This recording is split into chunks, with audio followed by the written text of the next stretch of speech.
The clock on the dresser read 9 o'clock on a bright Saturday morning in the spring of 1955. 17-year-old Carol Ann Whitfield stood in front of her bedroom vanity in Dayton, Ohio, staring into the mirror. Her date was not until 7 that evening, 10 long hours away. The radio played softly in the background. A popular love song drifted through the room.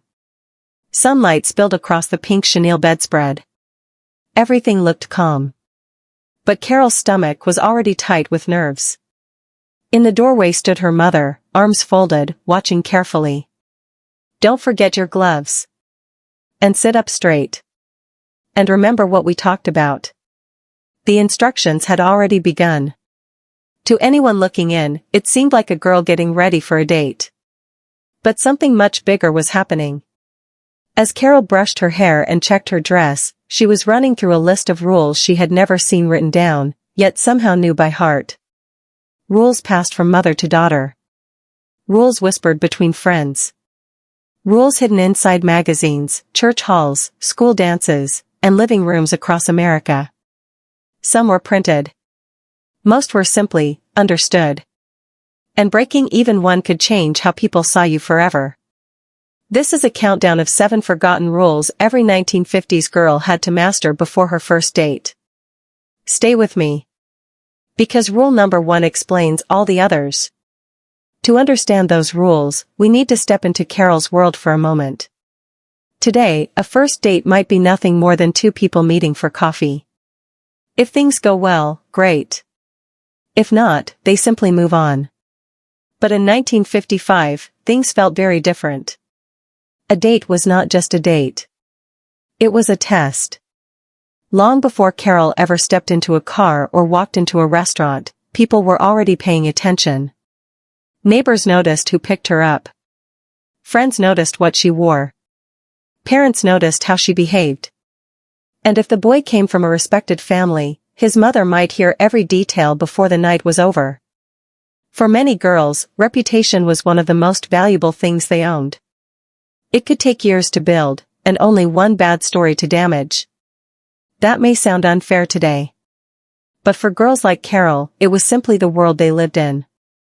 A first date was not mainly about romance. It was about proving that you were polite, respectable, trustworthy, and worthy of being asked out again. The pressure was enormous, even if nobody said it out loud. That is why Carol's mother stood in the doorway giving advice. That is why every choice seemed to matter. The gloves. The smile. The way she sat. The way she spoke. Each tiny detail carried a meaning that people understood without ever explaining. And once you see that invisible world, the 7 forgotten rules that guided every 1950s girl suddenly make perfect sense. Rule number 1 began long before the boy arrived at the front door. It started with the dress. Back in 1955, clothing was more than clothing. A girl's outfit quietly spoke for her before she ever said a single word. Standing in her bedroom, Carol looked at several choices hanging in the closet. One dress seemed a little too fancy. Another felt too plain. A third had a neckline her mother immediately rejected with a raised eyebrow. Finding the right balance was everything. A dress for a first date was supposed to look pretty, but not as if the girl had tried too hard. The hem should be modest. The fit should be neat.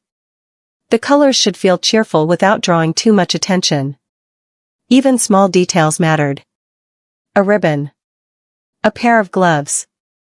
A matching handbag. Together, they sent a message that everyone around her understood. The problem was that the rules were rarely explained clearly. A dress that seemed too bold could cause whispers. A dress that seemed too simple could make a girl look uninterested. The safe space between those two extremes was surprisingly small. For girls like Carol, getting dressed was not just about fashion. It was about reading an invisible social map. Every fabric, every button, every inch of cloth carried meaning. In a way, her outfit became the first sentence of the evening. A sentence she was expected to write perfectly. And as difficult as that sounds, the next rule was even harder. Because once the dress was chosen, people began watching something far more important than what a girl wore. If the dress was the first sentence, the preparation was the entire first chapter. For many girls in 1955, getting ready for a date did not begin that afternoon. It began the night before. Carol had slept with her hair carefully set in rollers. It was not the most comfortable way to spend a night, but waking up with flattened curls was not an option. By morning, the work was already underway. Hours passed in small tasks that seemed ordinary on the surface. Nails needed attention before noon. Shoes had to be cleaned. The dress had to be checked one last time. Every step followed an unwritten schedule. From the kitchen came her mother's voice. "Carol Ann, have you done your hands yet?" The question floated through the house like part of a familiar ritual. Then came the bath in the late afternoon. Fresh soap. Warm water. A careful effort not to disturb the hairstyle that had taken so much work to create. Around 5 o'clock, the hair needed one final adjustment. A loose curl here. A stray strand there. Nothing could be left to chance. Looking back, it is easy to mistake all of this for vanity. But for girls like Carol, it was something closer to a second job. Hours of effort went into creating a look that was supposed to appear effortless. That was the strange part. The more work a girl did, the less she was supposed to show it. And once all that preparation was complete, another challenge waited. Because the next rule had nothing to do with how a girl looked. It was about how she spoke. By the time Carol stepped out the front door, the hard part was only beginning. Because now people were watching. And rule number 3 may have been the most difficult of all. A girl was expected to make everything look effortless. She could spend hours preparing. Yet she was never supposed to appear as if she had spent hours preparing. She was expected to be friendly. But not too eager. Confident. But never too confident. Interesting. But careful not to dominate a conversation. It was a balancing act with no clear instructions. During dinner, Carol might hear a joke and laugh. But not too loudly. She might know the answer to something. But correcting her date could make her seem unfeminine or rude. She might have strong opinions about books, music, or current events. Yet many girls learned to share them carefully. The goal was to be noticed without taking center stage. To shine, but softly. Looking back today, the rule feels unfair. Many girls were asked to hide parts of themselves simply to fit expectations. But in 1955, these social rules were so common that most people rarely questioned them. Girls learned them the same way they learned table manners. By watching, listening, and adjusting. The strange thing was that there was no finish line. No one handed out a list of instructions. You were simply expected to know. And if you made a mistake, people often remembered it. Which brings us to the next rule. A rule that followed girls from the moment a date began until the moment they arrived back home. But here is where things get strange. The first 3 rules were mostly about how a girl looked and how she presented herself to the world. The next 3 go much deeper. They were about what she was allowed to want. And what could happen when she wanted the wrong things. That is where the stakes quietly become much higher. Rule number 4 may have been the most confusing rule of all. A girl could like a boy. She could hope he asked her out again. She could spend all day thinking about the date. But she was not supposed to let him see too much of that. For Carol, this created a strange challenge. After all the hours spent preparing. After all the advice from her mother. After all the effort that went into looking and acting just right. She still had to appear calm and slightly detached. Too much excitement could be risky. If a girl seemed overly eager, people had a word for it. Desperate. It was a label no one wanted. So girls learned to hide their feelings behind careful smiles and measured responses. If the date went well, they were expected to be pleased. But not too pleased. If the boy talked about seeing them again, they could show interest. But not too much interest. The rule was simple on the surface. Want him. Just do not look like you want him. Looking back, it seems almost impossible. A girl was expected to manage her emotions as carefully as she managed her appearance. And many became experts at it. Not because they enjoyed the game, but because they understood the reward. A second date. A growing reputation. The feeling that they had successfully passed another invisible test. Yet even that was not enough. Because the next rule reached beyond the date itself. And into the future everyone expected a girl to imagine. As evening approached, another rule quietly came into play. The date did not belong only to Carol and the boy. In many ways, it belonged to their families too. At a few minutes before 7, the doorbell rang. Carol's heart jumped. But before she could step outside, a familiar ritual had to happen. The boy came to the front door. He greeted her parents. He shook her father's hand. And while everyone exchanged polite smiles, careful observations were already taking place. Her father listened to the boy's voice. Her mother noticed how he carried himself. Sometimes she even glanced at his shoes, his clothes, and his manners. Every detail mattered. Parents were not simply being protective. They saw themselves as guardians of their daughter's future. Curfews were common. Expected return times were discussed before the date even began.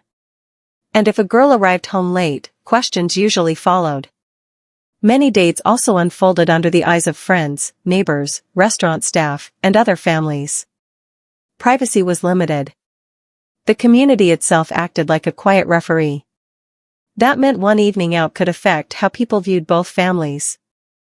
The pressure did not disappear once the car pulled away from the curb. It traveled with them. Looking back, it is striking how many people seemed involved in a single date. What felt personal was often deeply public. And for girls like Carol, that public attention shaped nearly every choice they made. Which leads to the next rule.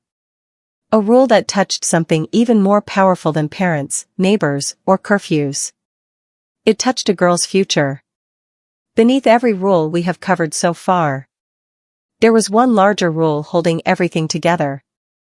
The date was never seen as just one evening. For many people in 1955, it was the beginning of a journey with a very specific destination. Marriage. That expectation hovered quietly in the background of almost every first date. Carol may have been thinking about the restaurant, the conversation, or whether the evening would go well. But many adults were thinking much further ahead. Would she make a good wife someday? Would he become a good husband? Those questions often mattered more than the date itself. Of course, girls had dreams. Many wanted to attend college. Some hoped to become teachers, nurses, writers, or businesswomen. And families often encouraged those goals.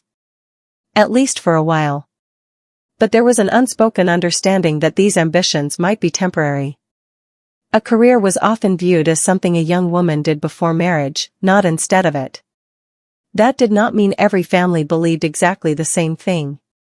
But the expectation was powerful enough that most girls felt its weight. Questioning that path could bring puzzled looks. Not anger. Not outrage. Just confusion. Many people genuinely believed they were describing the happiest future possible. That is what makes this rule so fascinating today. The pressure was not always loud. Often, it arrived wrapped in smiles, advice, and good intentions. And yet it shaped countless decisions. Which brings us to the final rule.